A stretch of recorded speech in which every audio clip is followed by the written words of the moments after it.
Hi, ನಾನು ಕನ್ನಡಿಗ. ಎಂದಿನಂತೆ ನಾಳೆನೂ ಕೂಡ ಮಾರ್ಕೆಟ್ ಹೇಗಿರುತ್ತೆ ಅಂತ ಪ್ರಿಡಿಕ್ಟ್ ಮಾಡೋಣ ಬನ್ನಿ. ಮಾರ್ಕೆಟ್ ಆಲ್ ಟೈಮ್ ಹೈಯಲ್ಲಿದೆ, ಹೇಗೆ ಬಿಹೇವ್ ಮಾಡುತ್ತೆ ಅಂತ ನೋಡೋಣ. ಅದಕ್ಕಿಂತ ಮುಂಚೆ ನಾನು ಡಿಸ್ಕ್ಲೇಮರ್ ಕೊಡ್ತೀನಿ. ನಾನು ಈ ಕೊಟ್ಟಿರೋಂಥ ಡಿಸ್ಕ್ಲೇಮರಲ್ಲಿ ನಾನು ಯಾವುದೇ ಸೆಬಿ ರಿಜಿಸ್ಟರ್ ಅಡ್ವೈಸರ್ ಅಲ್ಲ. ಬನ್ನಿ ಮಾರ್ಕೆಟ್ ನೋಡೋಣ. ಹಾಯ್, ಎಂದಿನಂತೆ ನಾಳೆನೂ ಸುಧಾ ನಿಫ್ಟಿ ಏನಾಗುತ್ತೆ ಅಂತ ನೋಡೋಣ ಬನ್ನಿ. ನಾನು ಆಲ್ರೆಡಿ ನಿಫ್ಟಿದು ಸಪೋರ್ಟು ರೆಸಿಸ್ಟೆನ್ಸು ಲೈನ್ನ ಡ್ರಾ ಮಾಡಿ ಇಟ್ಕೊಂಡಿದ್ದೀನಿ. ಸೊ ಏನಕ್ಕೆ ಅಂದರೆ ತುಂಬ ಅದನ್ನು ಡ್ರಾ ಮಾಡ್ತಾಯಿದ್ರೆ ವೀಡಿಯೋ ಬಗ್ಗೆ ಎಕ್ಸ್ಪ್ಲನೇಷನ್ ಕೊಡೋದು ಸ್ವಲ್ಪ ಲೇಟ್ ಆಗುತ್ತೆ ಅಂತ. ಸೊ ಇವಾಗ ನೋಡಿ, ಆಲ್ ಟೈಮ್ ಐ ಅಂದರೆ ಇವತ್ತು 26,000 ಮೇಲೆ ನಮ್ಮ ಮಾರ್ಕೆಟ್ ಬಂದು ನಿಂತಿದೆ. ನಮ್ಮ ಆಲ್ ಟೈಮ್ ಐ 26,276 ಸೊ ಇವತ್ತಿನ ನ್ಯೂಸ್ ಏನಪ್ಪ ಅಂದರೆ ಎಲ್ಲ ಫಿಲ್ ಬಯರ್ಸ್ ಅವರು ತುಂಬ ಜನ ಬೈ ಮಾಡಿದ್ದಾರೆ ಅಂತ ನ್ಯೂಸ್ ಇದೆ. ಸೊ ಅದೇನಾದ್ರು ನ್ಯೂಸ್ ಬಂದರೆ ನಾಳೆ ಪ್ರಾಬಬ್ಲಿ ಮಾರ್ಕೆಟು ಗ್ಯಾಪ್ ಅಪ್ ಆಗೋ ಚಾನ್ಸ್ ಇದೆ. ಸೊ ಅದು ನೆಕ್ಸ್ಟ್ ನೋಡೋಣ. ಸೊ ಇವಾಗ ಮಾರ್ಕೆಟ್ ಪ್ರಿಡಿಕ್ಷನ್ ಮಾಡೋಣ. ಇವಾಗ ನಮ್ಮ ಮಾರ್ಕೆಟ್ ಏನಾದರೂ ನಮಗೆ ಫ್ಲ್ಯಾಟಿಶ್ ಓಪನ್ ಆದರೆ ಈ ಫ್ಲ್ಯಾಟಿಶ್ ಓಪನ್ ಆದರೆ ಈ ಫ್ಲ್ಯಾಟಿಶ್ ಇದರಲ್ಲಿ ಈ ಝೋನಲ್ಲಿ ಯಾವುದೇ ಥರ ಟ್ರೇಡ್ನ ತೊಗೊಳಕ್ಕೆ ಹೋಗಬೇಡಿ. ಏನಕ್ಕೆ ಅಂದರೆ ಟ್ರೇಡ್ ತೊಗೊಂಡ್ರೆ ಅಲ್ಲಿ ನೀವು ಡಿ.ಕೆ ಪ್ರಾಬ್ಲಮ್ ಇದಾಗುತ್ತೆ. ಸೊ ಏನಕ್ಕೆ ಈ ಥರ ಹೇಳ್ತಾ ಇದ್ದೀನಿ ಅಂದರೆ, ನಾನು ಇವತ್ತು ಈ ಟ್ರೇಡ್ ಬ್ರೇಕೌಟ್ ಇಲ್ಲಿ ಕಾಣಿಸ್ತಿದೆಯಲ್ಲ, ಈ ಟ್ರೇಡ್ ಬ್ರೇಕೌಟಲ್ಲಿ ನಾನು ಹಿಂದೆ ಮನೇಲಿ ಟ್ರೇಡ್ ತೊಗೊಂಡೆ. ಬಟ್ 304 ಸಮಥಿಂಗ್ಗೆ ಟ್ರೇಡ್ ಬೈ ಮಾಡಿದೆ. ಬಟ್ ಇಲ್ಲಿವರೆಗೂ ಹೋಗೋವರೆಗೂ ವೆಯ್ಟ್ ಮಾಡಿದೆ. ಬಟ್ ಡಿ.ಕೆ ಪ್ರಾಬ್ಲಮ್ ಇಶ್ಯೂ ಆಯಿತು. ಇಲ್ಲಿ ಯಾವುದೇ ಸ್ಟ್ರೆಂತ್ ಇಲ್ಲ. ಸೊ ನಾನು 315ಗೆಲ್ಲ ನನ್ನ 10 ಪಾಯಿಂಟ್ಸ್ಗೆಲ್ಲ ನಾನು ಪ್ರಾಫಿಟ್ ಬುಕ್ ಮಾಡಿಕೊಂಡೆ. ಸೊ ನಾಳೆನೂ ಸುಧಾ ಅದೇ ಆಗೋ ಪ್ರಾಬ್ಲಮ್ ಇದೆ. ಸೊ ಇಲ್ಲಿ ಮಾರ್ಕೆಟ್ ಏನಾದ್ರು ಫ್ಲ್ಯಾಟಿಶ್ ಓಪನ್ ಆದರೆ ಈ ಬ್ರೇಕ್ಔಟ್ ಆಗೋವರೆಗೂ ವೆಯ್ಟ್ ಮಾಡಿ ಮತ್ತು ಈ ಬ್ಲೂ ಕಲರ್ ಏನಿದೆಯಲ್ಲ ಅಲ್ಲಿಂದ ಮತ್ತೆ ರೀಟ್ರೇಸ್ಮೆಂಟ್ ಬಂದು ಈ ರೀಟ್ರೇಸ್ಮೆಂಟಿಂದ ಈ ಬ್ಲೂ ಕಲರ್ನ ಏನು ಬ್ರೇಕ್ಔಟ್ ಮಾಡಿದ್ಮೇಲೆ ಅಪ್ ಇಲ್ಲಿವರೆಗೂ ಒಂದು ಈಸಿ ಟ್ರೇಡ್ ಬರುತ್ತೆ. ಥಿಂಕ್ ಮಾಡಿ ಆ ಟ್ರೇಡ್ಗೆ ಹೋಗಿ. ಇದು ಫ್ಲ್ಯಾಟಿಶ್ ಓಪನ್ ಆದಾಗ. ಅದೇ ರೀತಿ ನಮಗಿಲ್ಲಿ ಮತ್ತು ಇಲ್ಲೇನಾದರೂ ಫ್ಲ್ಯಾಟಿಶ್ ಓಪನ್ ಆಗಿ ಇಲ್ಲಿ ಮಾರ್ಕೆಟ್ ಚೌಕಸ್ ಮಾಡಿದ್ರೆ ಅಂದರೆ ನೀವು ಸಣ್ಣದಾಗಿ ಸ್ಕ್ಯಾಲ್ಪ್ ಮಾಡ್ಬೋದು. ಬಟ್ ಇಲ್ಲಿ ತುಂಬ ಸಪೋರ್ಟ್ ಇದೆ, ಇಲ್ಲೊಂದು ಸಪೋರ್ಟ್ ಇದೆ. ಸೊ ಇಲ್ಲಿ ಅಪ್ ಟು ಈ ಝೋನ್ ಬ್ರೇಕೌಟ್ ಆಗೋವರೆಗೂ ಯಾವುದೇ ಥರ ಪುಟ್ಟು ಸೈಡ್ ನೀವು ಟ್ರೇಡ್ ಮಾಡೋಕ್ಕೆ ಹೋಗ್ಬೇಡಿ. ಈ ಝೋನ್ ಬ್ರೇಕೌಟ್ ಆಗಿ ಬಂದು ಮತ್ತು ಇಲ್ಲಿ ಈ ರೀಟ್ರೇಸ್ಮೆಂಟ್ ಈ ಝೋನ್ ಇದೆಯಲ್ಲ, ಈ ಝೋನ್ ರೀಟ್ರೇಸ್ಮೆಂಟ್ ಮಾಡೋವರೆಗೂ ಟ್ರೇಡ್ ತೊಗೋಬೇಡಿ. ಈ ರೀಟ್ರೇಸ್ಮೆಂಟ್ ಆದಮೇಲೆ ಈಸಿಯಾಗಿ ಇಲ್ಲಿವರೆಗೂ ಪುಟ್ ಸೈಡ್ ಟ್ರೇಡ್ನ ಪ್ಲ್ಯಾನ್ ಮಾಡಿ. ಸೊ ನಾಳೆ ಆಲ್ಮೋಸ್ಟ್ ಮಾರ್ಕೆಟು ಪ್ರಾಬಬ್ಲಿ ಮೇಲೋಗೋ ಚಾನ್ಸ್ ಇದೆ. ಸೊ ನೋಡ್ಕೊಂಡು ಪ್ಲ್ಯಾನ್ ಮಾಡಿ. ಯಾರೂ ರಾಂಗಾಗಿ ಪ್ಲ್ಯಾನ್ ಮಾಡ್ಕೊಂಡು ಲಾಸ್ ಮಾಡ್ಕೊಳಕ್ಕೆ ಹೋಗ್ಬೇಡಿ. So if in case same ಇದೇ ರೀತಿ ಮಾರ್ಕೆಟ್ ಏನಾದರೂ ನಾಳೆ ಇಲ್ಲಿ ಬಂತು, ಏಕೆಂದರೆ ಏನಕ್ಕೆ ಗ್ಯಾಪ್ ಅಪ್ ಆಗುತ್ತೆ ಅಂತ ಹೇಳ್ತಾ ಇದ್ದೀನಿ ಅಂದರೆ, ಅದು ಯಾವಾಗಲೂ ಹೇಳೋದಲ್ಲ, ಫಿಲ್ ಬೈಯರ್ಸು ಬಂದಿದ್ದಾರೆ ನಮ್ಮ ಮಾರ್ಕೆಟ್ಗೆ. ಸೊ ಮಾರ್ಕೆಟ್ ಮೇಲೋಗುತ್ತೆ ಅನ್ನೋದೊಂದು ನ್ಯೂಸ್ ಇದೆ. ಸೊ ಎಷ್ಟೋ ಲಕ್ಷ ಜನ ಬೈ ಮಾಡಿದ್ದಾರೆ, ನಾನು ನೋಡಿಲ್ಲ, ನಾನು ನೋಡ್ಬಿಟ್ಟು ಅಪ್ಡೇಟ್ ಮಾಡ್ತೀನಿ. ಸೊ ಇಲ್ಲೇನಾದರೂ ನಮ್ಮ ಮಾರ್ಕೆಟ್ ಓಪನ್ ಆದರೆ ಸೇಮು ಇಲ್ಲಿ ಫಸ್ಟ್ ಕ್ಯಾಂಡ್ಲು ಹೈ ಅಂದರೆ 15 ಮಿನಿಟ್ಸ್ ಕ್ಯಾಂಡ್ಲು ಹೈ ಬ್ರೇಕೌಟಲ್ಲಿ ನೀವು ಇಲ್ಲಿ ರಿಟ್ರೆಸ್ ಮೇಲೆ ಬರೋ ಗಂಟ ಕಾಯ್ದು ಇಲ್ಲಿಂದ ಇಲ್ಲಿವರೆಗೆ ಮತ್ತು ಇದನ್ನು ಬ್ರೇಕೌಟ್ ಆದರೆ ಆಲ್ ಟೈಮ್ ಐವರೆಗೆ ಒಂದು ಈಸಿ ಟ್ರೇಡ್ ಇರುತ್ತೆ. ಪ್ಲ್ಯಾನ್ ಮಾಡಿ. ಸೊ ನೋಡಿಕೊಂಡು ಪ್ರಾಪರಾಗಿ ಪ್ಲ್ಯಾನ್ ಮಾಡಿ. ಅದೇ ಥರ ಏನಾದರೂ ನಾಳೆ ಗ್ಯಾಪ್ ಡೌನ್ ಆಗೋ ಚಾನ್ಸಸ್ ಇಲ್ಲ. ಇಫ್ ಇನ್ ಕೇಸ್ ಆದರೆ ಅಪ್ ಟು ಇಲ್ಲಿವರೆಗೂ ಈ ಝೋನ್ವರೆಗೆ ಏನಾದ್ರು ಗ್ಯಾಪ್ ಡೌನ್ ಆದರೆ ಸೇಮ್ ಆವಾಗಲೇ ನಾನು ನಿಮ್ಗೆ ಹೇಳಿದ್ನಲ್ಲ ಫ್ಲ್ಯಾಟಿಶ್ ಓಪನ್ ಆದಾಗ ಏನು ಮಾಡಬೇಕು ಅಂತ. ಸೊ ಗ್ಯಾಪ್ ಡೌನ್ ಆಗಿ ಇಲ್ಲಿಗೆ ಬಂದು ಮತ್ತೆ ಫೇಕ್ ಬ್ರೇಕೌಟ್ ಕೊಟ್ಟು ಅವನು ಬೈಯಿಂಗ್ ಸೈಡಿಂಗ್ ಹೋಗೋ ಪ್ಲ್ಯಾನ್ ಇದೆ ನಾಳೆ. ಆ ಥರ ಅನಾಲಿಸಿಸ್ ಇದೆ. ಸೊ ನೋಡ್ಕೊಂಡು ಪ್ಲ್ಯಾನ್ ಮಾಡಿ.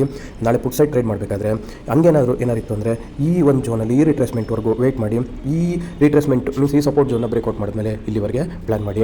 ನಾಳೆ ಆಲ್ಮೋಸ್ಟ್ ಆಲ್ ಪಾಸಿಟಿವ್ ವೈಬ್ ಇದೆ. ಇದು ಇವತ್ತಿನ ನಿಫ್ಟಿ ಪ್ರಿಡಿಕ್ಷನ್ ಆಗಿದೆ. ಸೊ ನೆನ್ನೆದು ಚೆಕ್ ಮಾಡಿ. ನೆನ್ನೆದು ನಾನು ಯಾವ ರೀತಿ ಇಲ್ಲಿಂದ ಪ್ರಿಡಿಕ್ಷನ್ ಕೊಟ್ಟಿದ್ದೆ ನೆನ್ನೆ ಅದೇ ರೀತಿ ವರ್ಕ್ ಆಗಿದೆ. ಸೊ ನೋಡಿ, ನೆನ್ನೆ ಇಲ್ಲೇ ಅಲ್ಲ, ಈ ಝೋನಿಂದಲೇ ನಿಮಗೆ ಈ ಝೋನಿಂದ ಸಪೋರ್ಟ್ ತೊಗೊಂಡು ಇಲ್ಲಿ ರೀಟ್ರೇಸ್ಮೆಂಟ್ ಮಾಡಿ ಈ ಝೋನಲ್ಲಿ ನೀವು ಕಾಲ್ ಬೈ ಮಾಡಿ ಅಂತ ಹೇಳಿದೆ. ಸೊ ಈಸಿಯಾಗಿ 10-15 ಪಾಯಿಂಟ್ ಬರುತ್ತೆ ಅಂತ. ಸೊ ನೋಡಿ ಬಂದಿದೆ. ಸೊ ಬಟ್ ಡಿ.ಕೆ ಪ್ರಾಬ್ಲಮ್ ಇದೆ, ಬಟ್ ಯಾವುದೇ ನೀವು ಟ್ರೇಡ್ಗೆ ಮೋಸ ಇಲ್ಲ. ಸೊ ಇದು ನಿಫ್ಟಿ ಟ್ರೇಡ್ ಆಗಿರುತ್ತೆ. ಸೊ ಅದೇ ರೀತಿ ನಾಳೆ ಸೆನ್ಸೆಕ್ಸ್ ಎಕ್ಸ್ಪೀರಿ ಐತೆ. ಸೊ ಸೆನ್ಸೆಕ್ಸ್ ಎಕ್ಸ್ಪೀರಿಗೆ ನಾವು ಯಾವ ರೀತಿ ಟ್ರೇಡ್ ಮಾಡಬೇಕಂತ ನೋಡೋಣ. ನಾನು ಅಲ್ಲೇ ಸಪೋರ್ಟ್ನ ರೆಸಿಸ್ಟೆನ್ಸ್ನ ನಾನು ಹಾಕೊಂಡು ಇಟ್ಕೊಂಡಿದ್ದೀನಿ. So almost Sensex 85,000 ಬಂದಿದ್ದಾಗಿದೆ. ಸೊ ನಾಳೆ ಸೆನ್ಸೆಕ್ಸ್ ಫ್ಲ್ಯಾಟಿಶ್ ಓಪನ್ ಆದರೆ ನೀವೇನು ಮಾಡಬೇಕು ಅಂದರೆ ಈ ಝೋನ್ ಬರೋ ಗಂಟ ವೆಯ್ಟ್ ಮಾಡಿ. ಇಲ್ಲಿಂದ ಫಸ್ಟ್ನೇ ಕ್ಯಾಂಡಲು ರೀಟ್ರೇಸ್ಮೆಂಟ್ ಆಗಿ ಫಸ್ಟ್ನೇ ಕ್ಯಾಂಡಲ್ ಐದನ್ನ ಬ್ರೇಕ್ ಮಾಡಬೇಕಾದ್ರೆ ಇಲ್ಲಿವರೆಗೂ ಒಂದು ಈಸಿ ಟ್ರೇಡು ಅಂದರೆ ಒಂದು 50ರಿಂದ 60 ಪಾಯಿಂಟು 70 ಪಾಯಿಂಟು ಈಸಿಯಾಗಿ ಇಲ್ಲಿಂದ ಕಾಲ್ ಸೈಡ್ ಪ್ಲ್ಯಾನ್ ಮಾಡಿ.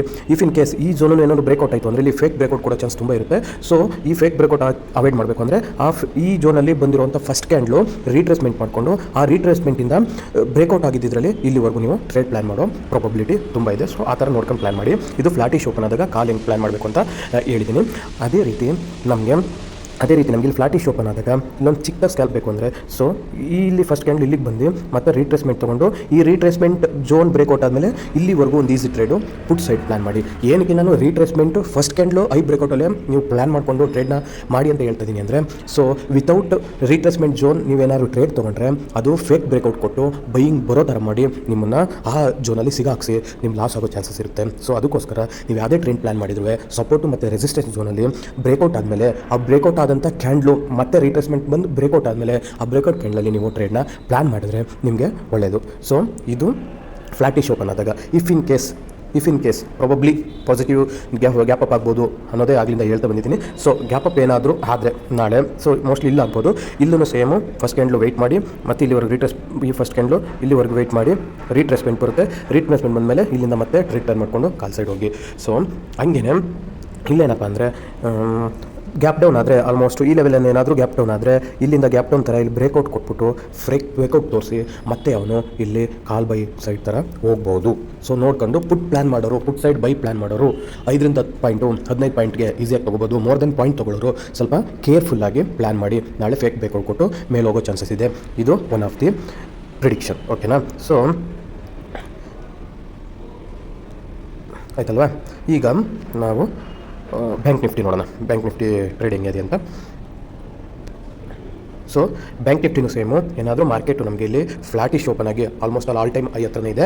So almost all time I ಅಂತಲೇ ಅಂದ್ಕೊಳ್ಳಿ. ಫ್ಲಾಟಿಶ್ ಓಪನ್ ಆದರೆ ಸೊ ಇಲ್ಲಿ ಓಪನ್ ಆದರೆ ಇಲ್ಲಿ ಯಾವುದೇ ಥರ ಟ್ರೇಡ್ನ ಮಾಡಬೇಡಿ. ಸೊ ಈ ಝೋನ್ ಬ್ರೇಕ್ಔಟಲ್ಲಿ ರೀಟ್ರೇಸ್ಮೆಂಟ್ ಬರುವಂಥ ಕಾಯ್ದು ಇಲ್ಲಿವರೆಗೆ ಒಂದು ಈಸಿ ಟ್ರೇಡ್ ತೊಗೊಳ್ಳಿ. ಈಸಿ ಟ್ರೇಡ್ ಆಗುತ್ತೆ, ಈಸಿ ಟ್ರೇಡ್ ಸಿಗುತ್ತೆ. ಮತ್ತು ಈ ಝೋನ್ ಬ್ರೇಕ್ಔಟ್ ಆದಮೇಲೆ ರೀಟ್ರೇಸ್ಮೆಂಟ್ ಬರುವಂಥ ಕಾಯ್ದು ಮತ್ತು ಇಲ್ಲಿಂದ ನೀವು ಟ್ರೇಡ್ನ ನೋಡ್ಕೊಂಡು ಪ್ಲಾನ್ ಮಾಡಬೇಕು. ಇದು ಫಿಬೊನಾಚಿ ಅದ್ರ ಮೇಲೆ because of all time I ಇರೋದ್ರಿಂದ ಇದು ಬ್ಯಾಂಕ್ ನಿಫ್ಟಿ ಪ್ಲಾನ್ ಆಗಿದೆ. ಅದೇ ರೀತಿ ಇಲ್ಲಿ ಪುಟ್ ಸೈಡ್ ಬ್ಯಾಂಕ್ ನಿಫ್ಟಿ ಏನಾದ್ರು ನೀವು ಕಾಲ್ ಮಾಡ್ತೀರಿ ಅಂದರೆ ಅಪ್ ಟು ಈ ಝೋನ್ ಬಂದು ಈ ಝೋನ್ ಬ್ರೇಕ್ಔಟ್ ಆಗೋವರೆಗೂ ಕಾದು ಮತ್ತು ಇಲ್ಲೊಂದು ಸಣ್ಣದಾಗಿ ರೀಟ್ರೇಸ್ಮೆಂಟ್ ಆಗುತ್ತೆ. ಈ ರೀಟ್ರೇಸ್ಮೆಂಟ್ ಝೋನಿಂದ ಪುಟ್ ಸೈಡ್ ಕಾಲ್ ಮಾಡಿ. ಇದು ಬ್ಯಾಂಕ್ ನಿಫ್ಟಿ ಪ್ರಿಡಿಕ್ಷನ್ ಆಗಿರ್ತದೆ. ಓಕೆನಾ? ನಿಮ್ಗೆ ಇನ್ನೂ ಹೆಚ್ಚಾಗಿ ಮಾಹಿತಿ ಬೇಕು, ನನಗೆ ಬೇಸಿಕ್ಸ್ ಬೇಕು ಅಂದರೆ ನನ್ನ ಚಾನಲಲ್ಲಿ ಕಮೆಂಟ್ ಮಾಡಿ. ಆ ಮುಖಾಂತರ ಇಂಟ್ರಾಡೇ ಸ್ಟ್ರಾಟಜಿ ಆಗಲಿ ಕ್ಯಾಂಡಲ್ ಸ್ಟಿಕ್ ಬೇಸಿಕ್ಸ್ ಆಗಲಿ ನಾನು ನಿಮಗೆ ಕೊಡ್ತೀನಿ. Thank you for watching my YouTube channel. Thank you. ನಾನು ಕನ್ನಡಿಗ.